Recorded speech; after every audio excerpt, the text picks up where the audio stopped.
मैं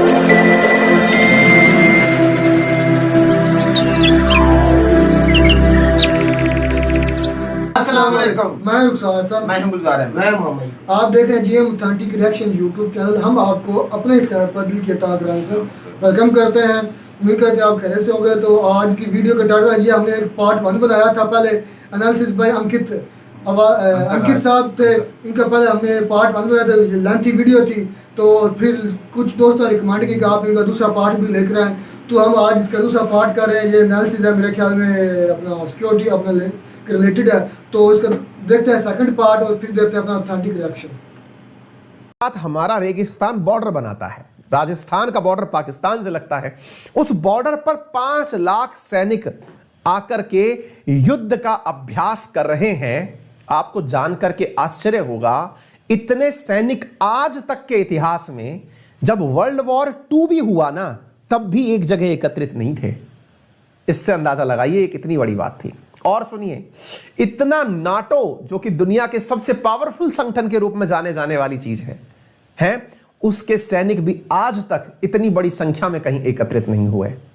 भारत ने ऑपरेशन ब्रेस्टैक्स के नाम से इंडियन आर्मी, इंडियन नेवी, इनको एक ही जगह पर, और एयरफोर्स को एक ही जगह पर मुस्तैद कर दिया। पाकिस्तान की हवा टाइट, कारण जितनी इनकी कुल सेना नहीं है, उतना तो हमने युद्ध अभ्यास में तैनात कर दिया। हालत इतनी खराब कि पाकिस्तान को यह समझ में आ गया। और अच्छा, युद्ध अभ्यास में भी करते क्या थे? अब आप पूछेंगे कि युद्ध अभ्यास में किया क्या इन्होंने? भाई, ये युद्ध अभ्यास में प्रैक्टिस कर रहे थे किसी अनहोने युद्ध की, जिसने किसी ने आज तक, मान लीजिए कि परमाणु हमला हो गया तो फिर क्या करोगे, उसकी प्रैक्टिस कर रहे थे। अब सैटेलाइट से तो सारी जानकारी मिल ही जाती है। तब अंकल सैम जो थे वो मित्र हुआ करते थे पाकिस्तानियों के, तो वो इनको सैटेलाइट से सारी फोटो भेज रहे थे कि बेटा सुनो, तुम्हारे ऊपर भी हमला हो सकता है, क्योंकि ये जिस तरह का प्रयास कर रहे हैं उससे ऐसा लगता है कि ये किसी को भी टारगेट कर सकते हैं। ओ भाई साहब, ये हालत देख करके, इसका नाम था ऑपरेशन ब्रेस्टैक्स। आज तक के इतिहास में दर्ज है। ये घटना कब की थी? 1987 की। इस दौरान पूरी दुनिया का भारत पर प्रेशर आने लगा। आज जैसे आपको मैंने रिसेंटली, अगर याद हो तो, पढ़ाया है कि यूक्रेन के बॉर्डर पर रशिया वालों ने अपनी सेना लाके खड़ी कर दी है, जिससे यूक्रेन को यह डर लग रहा है कि जैसे क्रीमिया पे कब्जा कर लिया था रशिया ने, भविष्य में नहीं ऐसा कहीं ना हो जाए कि पूरा की पूरा यूक्रेन जो है उसके ऊपर कब्जा हो जाए। याद करिए, एग्जैक्टली भारत ने यह हालत इसकी मचा दी। बेचारा 1972 के अंदर हार के बैठा हुआ पाकिस्तान अब यह डर रहा था, भाई साहब आज तो कुछ ज्यादा ही मतलब हो रहा है ये।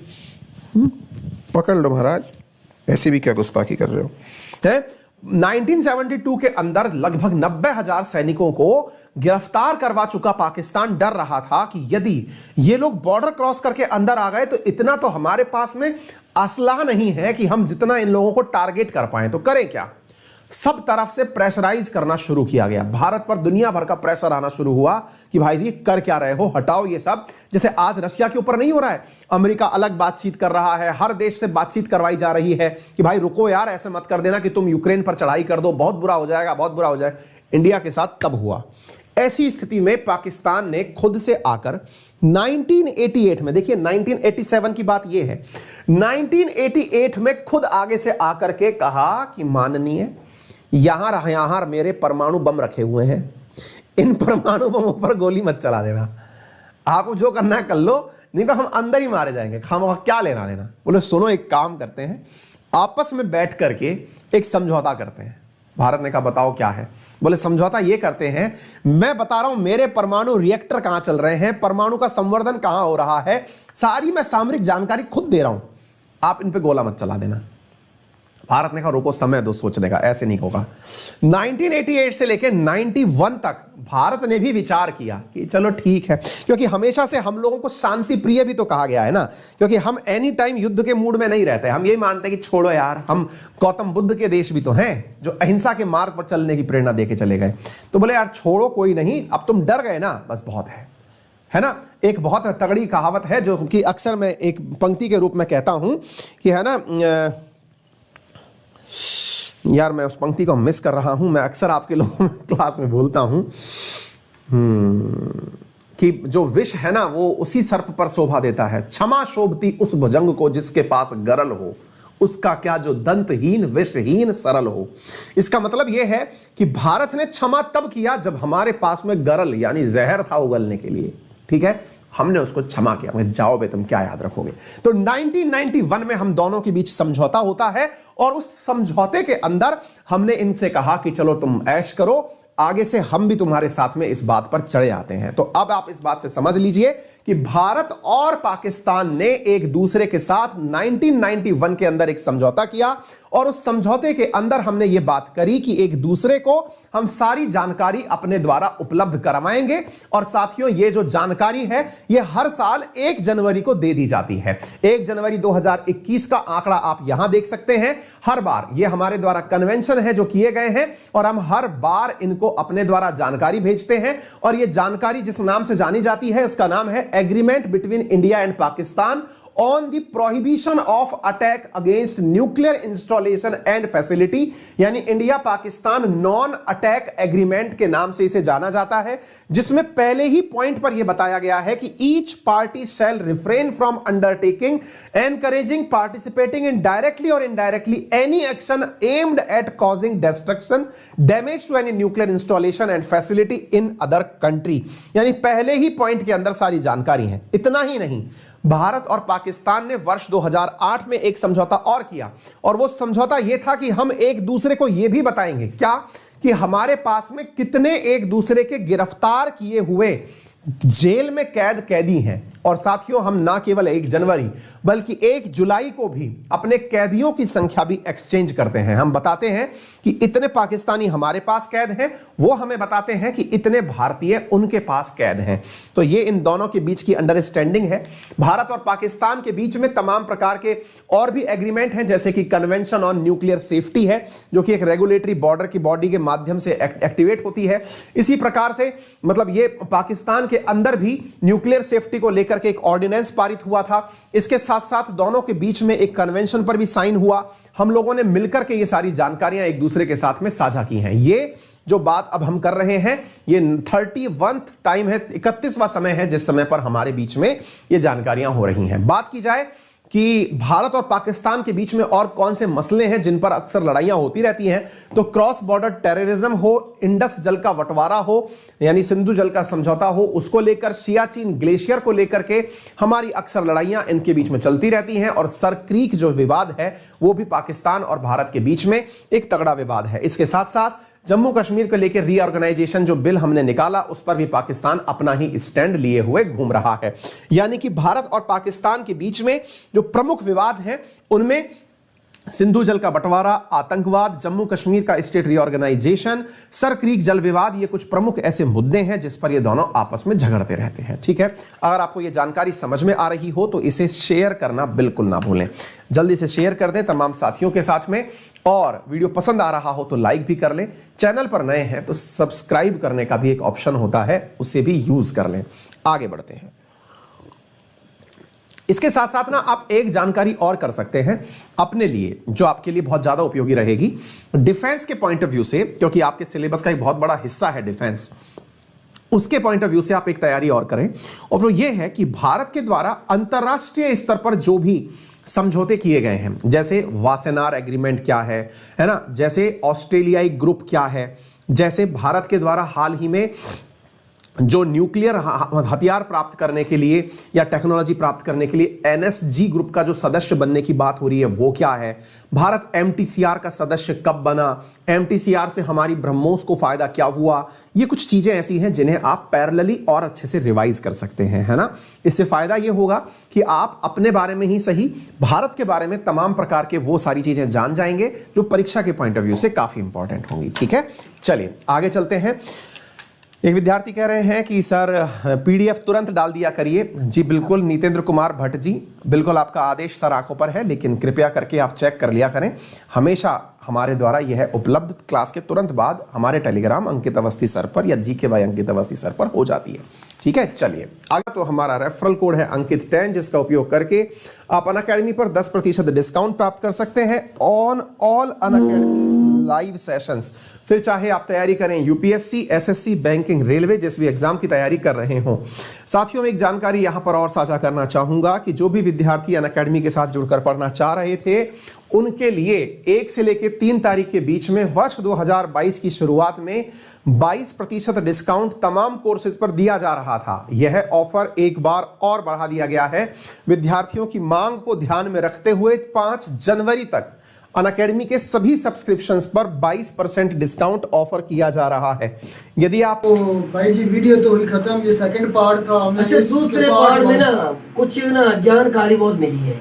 हाँ, पहले की निस्बत ना काफी ज्यादा। एक तो शुरुआत में जो पहला मैं पार्ट तो था, रुखसार भाई कहता हूँ जो पहले पार्ट में थी ना, मेन बात उधर ही खत्म होगी, बाद में तो नहीं ये ना जो बताया एग्रीमेंट है, मेरा पहले भाई- उन्होंने बताया था जो उनका जो मिशन था वो बता रहे थे, जो मिशन नाम बता रहे थे। वो मिशन जब 5 लाख अफवाज उन्होंने राजस्थान में तो जो पाकिस्तान के साथ मिलता है इंडिया उधर उतार दी थी। उधर उतारी थी, तो पाकिस्तान की हवा टाइट हो गई थी।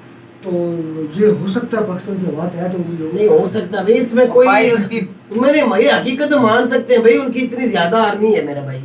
हमारी आर्मी छोड़ तो कम है, तकरीबन पता नहीं 7-8 लाख कितनी है, उनकी देख लो कितनी ज्यादा है, इतनी बड़ी। और मैं जो समझता हूँ सबसे बेहतरीन जो बात उधर 1991 में जो इनका एग्रीमेंट हुआ था कि आप हमारे जो है ना न्यूक्लियर पावर के असासे जो है वो डिक्लेयर किया जाता है कि हमारा इधर पड़ा हुआ है, हमारा इधर पड़ा हुआ है। दोनों ममालिक ने मेरे ख्याल में ये बहुत बड़ी समझदारी की बात की है। लेकिन इससे रुखसार एक बात और है भाई, ये जिस इसमें तरह समझ- बताया जाता है पाकिस्तान अपना बताता है, इंडिया अपना बताता है, इसमें सुनने वाली और कंट्री भी तो हैं, फिर उनको भी तो पता चल जाता है ना हमारे इस तरह। भाई यकूब भाई, ये भी मेरी तो बात सवाल है। जो एटमी ताकत है ना, वो कभी भी नहीं किसी के हमला करेगा। उसको पता है कि वो तबाह होगा तो पूरा मुल्क ही गुलजार तबाह भाई होगा। वो तो सबको पता है। अगर पाकिस्तान वो सर ने पहले बता दिया था, अगर पाकिस्तान भाई चलाएगा एक जगह पर उन्होंने नहीं रखा हुआ एटमी ताकत, वो काफी होते हैं। काफी और जगह पर होता है, ऐसा नहीं होता जो एक जगह। ज्यादातर हमारे पाकिस्तान के जो ज्यादातर एहसास है वो बलूचिस्तान में है, जो इस तरह के एटमी वो इसलिए वो किसी को भी नहीं वो पता होता। नहीं पता है। अब खुद ही बता रहे हैं ना कि हम इंडिया वाले भी डिक्लेयर मेरा भाई उन्होंने खुल के बताया, एक मुआहदा किया है, फायदा हुआ है उसके एक तहत। दूसरे को भाई बताने यही का। बात है ना, कोई जानबूझकर तो नहीं करेगा, वैसे भी लग सकता है। और जब ये मेरे खुदा न खासा अगर जंग वगैरह या वार की सिचुएशन पैदा होती है ना, तो मेरे ख्याल में ये इस तरह होता है, फिर स्ट्रेटजी चेंज हो जाती है। फिर क्या होता है, फिर वो जो अपने एहसास से हैं उनको चेंज करते हैं, उस जगह से जो जगह प्लेसेस बताई गई होती है वो उससे चेंज कर लिया फिर तो जाता वो है। मुआहदा टूट जाएगा ना, टूट तो वो सारी नया बात- को मुआहदा होगा अगर होगा तो। तो ये एक मुल्क का दूसरे मुल्क पर न्यूक्लियर पावर पर बड़ा रास अटैक करना बहुत मुश्किल है। बहुत मुश्किल। क्योंकि जारी बात है जब वो दोनों देख- को एक दूसरे का पता होता है। पहला मुल्क जो होगा जिस पर अटैक किया जा रहा है, तो उसको जब लगेगा कि अब मुझ पर कब्जा हो जाएगा, तो वो भी उसमें फिर करेगा बचने उसको। के लिए फिर वो भाई तो रुखसार, इंडिया अपने पाकिस्तान सारे एक ही मुल्क हथियार है। इस्तेमाल मेरी तो करेगा। बात सुनो, इंडिया पाकिस्तान एक ही मुल्क है, एक में होगा तो वो दोनों ही तबाह हो गए ना। भाई ये जिसने पहले छोड़ दिया ना, वो मैं भाई तो ये बच्चे नहीं बच्चे चाहता कि कुछ नहीं। पाकिस्तान पे होगा तो पाकिस्तान बच नहीं, जाएगा, इंडिया हार वालों जाएगा का और इंडिया ये बच ख्याल जाएगा। है कि हमारा मुल्क बहुत बड़ा है और जो अपना पाकिस्तान है वो छोटा सा मुल्क है। अगर मैं कहता हूँ ये भूल है, ये भूल है। मैं एक डायलॉग भी अक्सर बोलते हैं कि हमारे सिर्फ हमारे लोग जो है ना, एक लोटा पानी का भी एक लोटा पानी का भी पाकिस्तान की तरफ छोड़ देना तो पाकिस्तान पानी में डूब कर मतलब खत्म हो जाएगा। इतनी बार तो पानी छोड़ा कश्मीर की तरफ से, पानी ने कभी डूबा नहीं। और एक एक तो लोटे से क्या होगा मेरे- भैया? ऐसी बातें कहने में अच्छी लगती हैं, हकीकत में नहीं। भाई वो कहते रहते हैं, कोई जो समझदार अच्छा है वो एक नहीं चीज कहता। भाई गुजार मैंने इनके ये नोट किया, हकीकत बात है, ये शायद इनको भी जितने भी इनके प्रोफेसर हैं, लेक्चरर हैं, जो भी इनके जो यूट्यूबर जो बनाते हैं कोई ब्लॉगर है। मैं ब्लॉगर जो मैं इनकी एक चीज नोट करता रहता हूँ, इनके जो गर्दन है इनमें सरिया बड़ा है। ये कहते हैं कि पता नहीं हमको भाई, बला है, जो हमें कुछ पढ़ा नहीं लिखा- भाई, आता। मेरी बात सुनो, रुखसार भाई मेरी बात, जो बंदा जो तगड़ा होता पढ़ा है लिखा ना, है ना, थोड़ा सा ज़हन रखने वाला वो है, ये बात वो नहीं इतनी करता। बात नहीं करता, किसी के दीन पर नहीं बोलता या कोई किसी किसी को मुल्क के अकील नहीं खिलाफ समझता। अकील मैं नहीं तुझे समझता। बताऊं, प्रशांत जो सर की दिमाग वीडियो से कोई फारिग नहीं होता है ना वही करता है बातें। अब ये सारे अंकित सारे ये देख रहे हैं कि हमने वो कर आवाज ऐड कर दी, उनको पता नहीं चला भाई कि आवाज बोलने कर का दी। हक है रुखसार भाई, बोल- बोल सकते हैं, बोलने भाई उनका हक है, बोल सकते हैं। हम भी तो इधर बैठ के बोलते हैं ना, हम भी तो जवाब लेकिन देते हैं। हम ये क्या ना- किसी को बुरा लगे जो लगे, हम भी अपने दिल की बात रख देते हैं। भाई- वैसे में आप भाई कमेंट में जितना मर्जी बुरा लिख सकते हैं, लिख ले भाई, जो सच्ची बात आप करेंगे, हमारी जुबान भी कोई नहीं रोक सकता, हम भी वो बता के रहते हैं। असल में आपको बुरी लगती तो लगे, आपकी बात हो तो हमें बुरी नहीं लगती, नहीं, हमें भी बुरी लगती बात है। ये नहीं है, मैं ये सोच रहा हूँ कि क्यों ऐसा रवैया है ये इंडियन व्लॉगर्स का, रवैया इस तरह है। इंडियन यूट्यूबर्स का, इंडियन रुखसार भाई वक्ती जो वक्त चल रहा है, मौजूदा हाँ, वक्त वो चल रहा तगड़ा है, है। इसमें इंडिया हमसे 100 गुना आगे जा चुका है। तलीम के लिहाज से, दिफा के लिहाज से, आर्मी के लिहाज से, इकॉनमी के लिहाज से, हर लिहाज से आ गया। वो हमें कुछ समझते ही नहीं। लेकिन ये इस तलीम का मतलब ये तो नहीं आप किसी को की समझना शुरू कर बिल्कुल दें। वो समझ रहे हैं। तलीम का तो मतलब ये है कि आप दूसरों की इज्जत करें, ये तो तलीम सिखाते हैं। बिल्कुल वो भाई समझ रहे हैं, हमें कमजोर ना समझा कि जा रहा आप है। दूसरों को नीचा दिखाएं, हम आपको मैं तो ये कहूंगा कभी भी किसी दुश्मन को कमजोर नहीं समझना चाहिए। सबसे बड़ी गलती है किसी दुश्मन को कमजोर भाई- समझना। आलोक सर की बाइक गुजारे, आलोक सर की वीडियो, अपना जो मेजर साहब की वीडियो, जितने भी इनके मैंने बड़े बड़े नाम देख है ना, जो जितने यूट्यूबर्स हैं उनके मैंने यही बातें सुनी है। हम तो हवा टैट कर देंगे, हम उनको वो कर देंगे।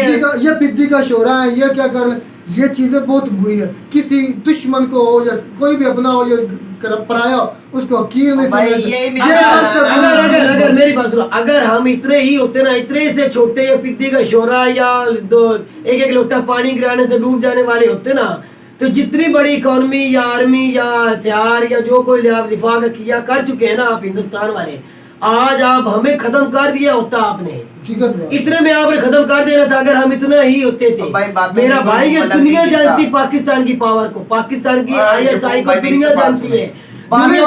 बातों से लड़ाई होती रहती है, वो हम भी करते हैं, वो इंडिया वाले नहीं, भी नहीं हैंडल करते। करते हैं। मैं मेरा आज भाई तक पाकिस्तानी इसके कोई नहीं, इतना नहीं बोलता। भाई तो करता है मेरे भाई, जुबान से ना कभी गुजरात भाई पाकिस्तान इतना नहीं करता जितना हिंदुस्तान से आवाज आती है। खूब आलोक सर की मैंने बड़ी बड़ी सख्त जुबान में वीडियो, खान सर की खान देख लो, सर की ये सर की देख लो, मेजर साहब की देखिए, और रिजवान मुसलमान है इंडिया के और अंदर, उसकी जुबान देख लो। इसके बावजूद भी मैंने आज तक मेरी जुबान से कभी इतने घटिया लफ्ज नहीं निकले। हकीकत भाई, नहीं बात बोलने नहीं चाहिए। हमने मैंने अक्सर बल्कि यही बात करता हूँ कि आप भी पढ़े लिखे होने का सबूत दें।